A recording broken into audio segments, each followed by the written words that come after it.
श्रीमद् भागवत महापुराण तृतीय स्कंध देह गेह में आसक्त पुरुषों की अधोगति का वर्णन। कपिल जी कहते हैं, माता जी, जिस प्रकार वायु के द्वारा उड़ाया जाने वाला मेघ समूह उसके बल को नहीं जानता, उसी प्रकार यह जीव भी बलवान काल की प्रेरणा से भिन्न भिन्न अवस्थाओं तथा योनियों में भ्रमण करता रहता है, किंतु उसके प्रबल पराक्रम को नहीं जानता। जीव सुख की अभिलाषा से जिस जिस वस्तु को बड़े कष्ट से प्राप्त करता है, उसी उसी को भगवान काल विनष्ट कर देता है, जिसके लिए उसे बड़ा शोक होता है। इसका यही कारण है कि यह मंदमती जीव अपने इस नाशवान शरीर तथा उसके संबंधियों के घर खेत और धन आदि को मोहवश नित्य मान लेता है। इस संसार में यह जीव जिस जिस योनि में जन्म लेता है, उसी उसी में आनंद मानने लगता है और उससे विरक्त नहीं होता। यह भगवान की माया से ऐसा मोहित हो रहा है कि कर्मवश नार की योनियों में जन्म लेने पर भी वहां के विष्ठा आदि भोगों में ही सुख मानने के कारण उसे भी छोड़ना नहीं चाहता। यह मूर्ख अपने स्त्री, शरीर, पुत्र, घर, पशु, धन और बंधु बांधवों में अत्यंत आसक्त होकर उनके संबंध में नाना प्रकार के मनोरथ करता हुआ अपने को बड़ा भाग्यशाली समझता है। इनके पालन पोषण की चिंता से इसके संपूर्ण अंग जलते रहते हैं, तथापि दुर्वासनाओं से दूषित हृदय होने के कारण यह मूढ़ निरंतर इन्हीं के लिए तरह तरह के पाप करता रहता है। उल्टा स्त्रियों के द्वारा एकांत में संभोग आदि के समय प्रदर्शित किए हुए कपटपूर्ण प्रेम में तथा बालकों की मीठी मीठी बातों में मन और इंद्रियों के फंस जाने से गृहस्थ पुरुष घर के दुख प्रधान कपटपूर्ण कर्मों में लिप्त हो जाता है। उस समय बहुत सावधानी करने पर यदि उसे किसी दुख का प्रतिकार करने में सफलता मिल जाती है, तो उसे ही वह सुख सा मान लेता है। जहां तहां से भयंकर हिंसावृत्ति के द्वारा धन संचय कर यह ऐसे लोगों का पोषण करता है जिनके पोषण से नरक में जाता है। स्वयं तो उनके खाने पीने से बचे हुए अन्न को ही खाकर रहता है। बार बार प्रयत्न करने पर भी जब इसकी कोई जीविका नहीं चलती, तो यह लोभवश अधीर हो जाने से दूसरों के धन की इच्छा करने लगता है। जब मंद भाग्य के कारण इसका कोई प्रयत्न नहीं चलता और यह मंद बुद्धि धनहीन होकर कुटुंब के भरण पोषण में असमर्थ हो जाता है, तब अत्यंत दीन और चिंतातुर होकर लंबी लंबी सांसें छोड़ने लगता है। इसे अपने पालन पोषण में असमर्थ देखकर वे स्त्री पुत्र आदि इसका पहले के समान आदर नहीं करते। जैसे कृपण किसान बूढ़े बैल की उपेक्षा कर देते हैं, फिर भी इसे वैराग्य नहीं होता। जिन्हें उसने स्वयं पाला था, वे ही अब उसका पालन करते हैं। वृद्धावस्था के कारण इसका रूप बिगड़ जाता है, शरीर रोगी हो जाता है और अग्नि मंद पड़ जाती है। भोजन और पुरुषार्थ दोनों ही कम हो जाते हैं।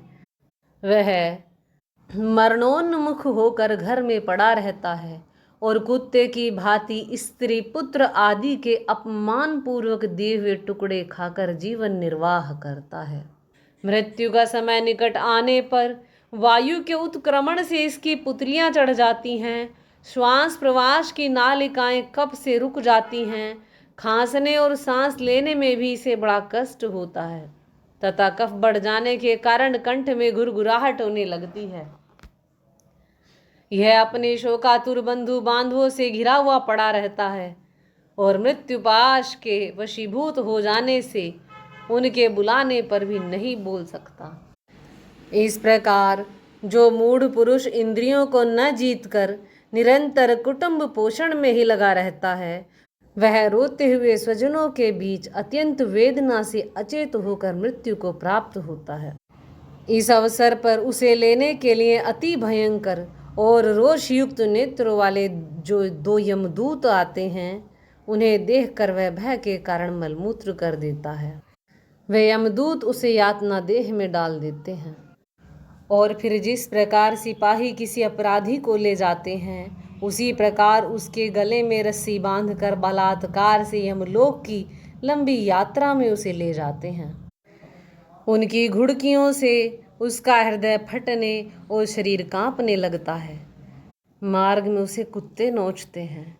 उस समय अपने पापों को याद करके वह बहुत व्याकुल हो उठता है। भूख प्यास उसे बेचैन कर देती है तथा घाम, दावानल और लुओं से वह तप जाता है। ऐसी अवस्था में जल और विश्राम स्थान से रहित उस तप्त बालू का मैं मार्ग में जब उसे एक पग आगे बढ़ने की भी शक्ति नहीं रहती, यमदूत उसकी पीठ पर कोड़े बरसाते हैं, तब बड़े कष्ट से उसे चलना ही पड़ता है। वह जहाँ तहाँ थक कर गिर जाता है, मूर्छा आ जाती है, चेतना आने पर फिर उठता है।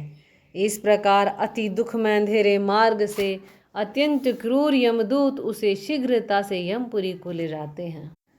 यमलोक का मार्ग 99,000 योजन है। इतने लंबे मार्ग को 2 ही 3 मुहूर्त में तय करके वह नरक में तरह तरह की यातनाएं भोगता है। वहाँ उसके शरीर को धधकती लकड़ियों आदि के बीच में डालकर जलाया जाता है। कहीं स्वयं और कहीं दूसरों के द्वारा काट काट कर उसे अपना ही मांस खिलाया जाता है। यमपुरी के कुत्तों अथवा गिद्धों द्वारा जीते जी उसकी आंतें खींची जाती हैं। सांप, बिच्छू और डांस आदि डसने वाले तथा डंक मारने वाले जीवों से शरीर को पीड़ा पहुंचाई जाती है। शरीर को काट कर टुकड़े टुकड़े किए जाते हैं। उसे हाथियों से चिरवाया जाता है, पर्वत शिखरों से गिराया जाता है अथवा जल या गड्ढे में डालकर बंद कर दिया जाता है। ये सब यातनाएं तथा इसी प्रकार तामिस्त्र, अंधतामिस्त्र एवं रोरम आदि नरकों की और भी अनेकों यंत्रणाएं स्त्री हो या पुरुष उस जीव को पारस्परिक संसर्ग से होने वाले पाप के कारण भोगनी ही पड़ती हैं। माता जी, कुछ लोगों का कहना है कि स्वर्ग और नरक तो इसी लोक में है, क्योंकि जो नार की यातनाएं हैं वे यहाँ भी देखी जाती हैं। इस प्रकार अनेक कष्ट भोग कर अपने कुटुंब का ही पालन करने वाला अथवा केवल अपना ही पेट भरने वाला पुरुष उस कुटुंब और शरीर दोनों को यहीं छोड़कर मरने के बाद अपने किए हुए पापों का ऐसा फल भोगता है। अपने शरीर को यहीं छोड़कर प्राणियों से द्रोह करके एकत्रित हुए पाप रूप पाथेय को साथ लेकर वह अकेला ही नरक में जाता है। मनुष्य अपने कुटुंब का पेट पालने में जो अन्याय करता है, उसका दैव विहित कुफल वह नरक में जाकर भोगता है। उस समय वह ऐसा व्याकुल होता है मानो उसका सर्वस्व लुट गया हो। जो पुरुष निरीपाप की कमाई से ही अपने परिवार का पालन करने में व्यस्त रहता है, वह अंधतामिस्त्र नरक में जाता है, जो नरकों में चरम सीमा का कष्टप्रद स्थान है। मनुष्य जन्म मिलने के पूर्व जितनी भी यातनाएं हैं तथा शुकर, कुकर आदि योनियों के जितने कष्ट हैं, उन सब को क्रम से भोग कर शुद्ध हो जाने पर वह फिर मनुष्य योनि में जन्म लेता है। बोलिए श्रीमद् भागवत महापुराण की जय। श्री कृष्ण भगवान की जय। श्रीमन राधे राधे।